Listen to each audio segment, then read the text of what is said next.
ക്രമസമാധാന പാലനത്തിന്റെ പേരിൽ ഓവറാക്കി ചളമാക്കുന്ന പോലീസിന്റെ വാർത്ത തീരുന്നില്ല. വെറും 10 മില്ലി മദ്യം കൈവശം വെച്ചതിന് യുവാവിനെ അറസ്റ്റ് ചെയ്ത സബ് ഇൻസ്പെക്ടർക്ക് കോടതിയുടെ വിമർശനം. തിരൂർ സ്വദേശി അറസ്റ്റ് ചെയ്തതിന് വളാഞ്ചേരി സബ് ഇൻസ്പെക്ടർക്കാണ് മഞ്ചേരി ജില്ലാ പ്രിൻസിപ്പൽ സെഷൻസ് കോടതിയുടെ വിമർശനമേറ്റത്. അറസ്റ്റ് ചെയ്ത തിരൂർ പൈക്കടൂർ സ്വദേശി ധനേഷ് ഒരാഴ്ചയാണ് ജയിലിൽ കഴിഞ്ഞത്. 10 മില്ലി ഒരാഴ്ചത്തെ ജയിൽവാസം.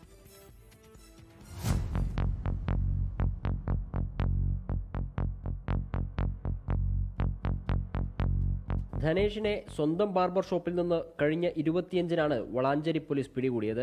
ധനേഷ് അനധികൃതമായി മദ്യം വിൽക്കുന്നു എന്ന വിവരത്തിന്റെ അടിസ്ഥാനത്തിലായിരുന്നു പരിശോധന. എന്നാൽ 10 മില്ലി മദ്യം മാത്രമാണ് കിട്ടിയത്. അബ്കാരി ആക്ട് പ്രകാരം ഒരാൾക്ക് 3 ലിറ്റർ വരെ ഇന്ത്യൻ നിർമ്മിത വിദേശ മദ്യം കൈവശം വെക്കാമെന്ന ചട്ടം നിലനിൽക്കെയാണ് ധനേഷിനെ അറസ്റ്റ് ചെയ്തത്. തുടർന്ന് തിരൂർ കോടതിയിൽ ഹാജരാക്കി റിമാൻഡ് ചെയ്തു. പ്രതിയുടെ ജാമ്യാപേക്ഷ പരിഗണിച്ചപ്പോഴാണ് മഞ്ചേരി ജില്ലാ principal sessions judge Sunilkumar Valanchery police sub ഇൻസ്പെക്ടർക്കെതിരെ രൂക്ഷ വിമർശനങ്ങൾ ഉന്നയിച്ചത്. അറസ്റ്റിന് അമിതാവേശം കാണിച്ച എസ്ഐയുടെ ഉദ്ദേശശുദ്ധിയിൽ കോടതി സംശയം പ്രകടിപ്പിച്ചു. ഇത് ബനാന റിപ്പബ്ലിക് അല്ലെന്നും ലോകത്തിലെ ഏറ്റവും വലിയ ജനാധിപത്യ രാജ്യമാണെന്നും കോടതി പറഞ്ഞു.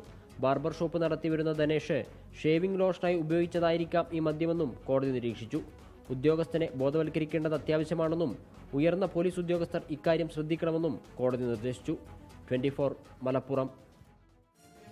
ലോകത്തെവിടെയായാലും ഏത് സമയത്തും 24 വാർത്തകളും ഓഗ്മെന്റഡ് റിയാലിറ്റി പാക്കേജുകളും എക്സ്പ്ലെയിനറുകളും വിശദമായി കാണാൻ ഞങ്ങളുടെ യൂട്യൂബ് ചാനൽ നിങ്ങൾക്ക് സബ്സ്ക്രൈബ് ചെയ്യാം.